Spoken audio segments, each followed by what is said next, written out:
ఈ సిటీ రాష్ట్రాలనే కాకుండా ఇతర రాష్ట్రాల నుంచి వచ్చిన ప్రతి ఒక్కరికి మా మెగా ఫ్యాన్స్ అందరికీ హృదయపూర్వక నమస్కారం. అలాగే మీకు నూతన సంవత్సర శుభాకాంక్షలు, అలాగే ముందస్తుగా సంక్రాంతి శుభాకాంక్షలు.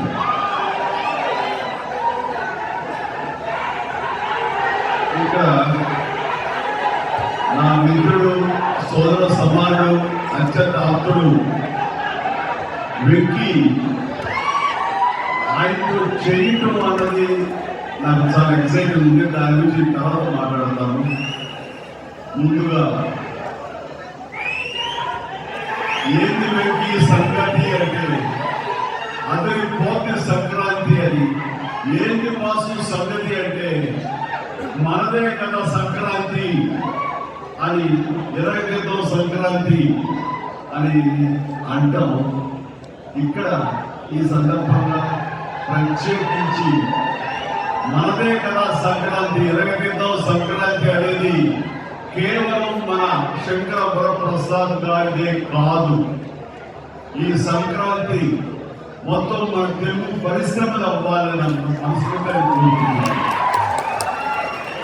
అందరికీ డార్లింగ్ ఇందామా అనిల్ చెప్పారు, ప్రభాస్ రాజా సాబ్రాయ్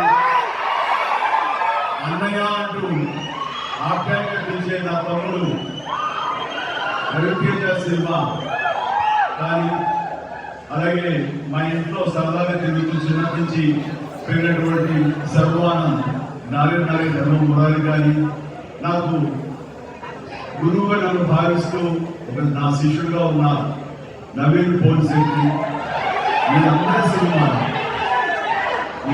సినిమాలు కూడాను ఈ సంక్రాంతి సూపర్ హిట్ అవ్వాలని, తద్వారా వారికి విజయం లభించడమే కాదు, తెలుగు సినిమా పరిశ్రమకు, నిర్మాతలకు, బయ్యలకి వీళ్ళందరూ కూడా సుభిక్షంగా ఉన్నప్పుడే అదే నిజమైన సంక్రాంతి. ఆ సంక్రాంతి కావాలని కోరుకుంటున్నాం, జరుగుతుందని ఆశాభావం వ్యక్తం చేస్తాం. అది మీరు ఇచ్చి తీరుతారనేటువంటి ప్రకారం నమ్మకం అయితే నాకు. ఈ 2026 సంక్రాంతి తెలుగు పరిశ్రమ మర్చిపోకూడదు. అలాంటి సంక్రాంతి మీరు మాకు ఇవ్వాలి. ఎందుకంటే కూడా ప్రతి cinema comedy genre, family genre తోటి, ఎంటర్టైన్మెంట్ జోనర్ తోటి పర్ఫెక్ట్ సంక్రాంతికి వచ్చే సినిమాలు ఇవ్వండి, సంక్రాంతి నచ్చే సినిమాలు ఇవ్వండి.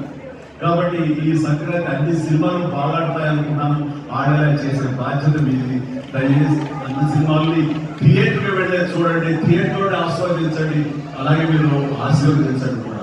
బాబాయ్ ఇక పక్కన పెడితే చాలా కాలం క్రితం మా దర్శకేంద్రుడు ఆంధ్రలో ఎప్పుడో మాట్లాడుతుండేవారు, బాబాయ్ నీకు అనిల్ రావుపూడి సినిమా ఎందుకు చూసావు తెలియదు, కానీ అతని కామెడీ టైమింగ్ కానివ్వండి, అతను హుషారు కానివ్వండి చూస్తుంటే నాకు మళ్ళీ మీతోటి అతను చేయగలిగితే ఆ ఇద్దరి కాంబినేషన్ లో వచ్చేటటువంటి సినిమా అసలు వేరే లెవెల్లో ఉంటుంది.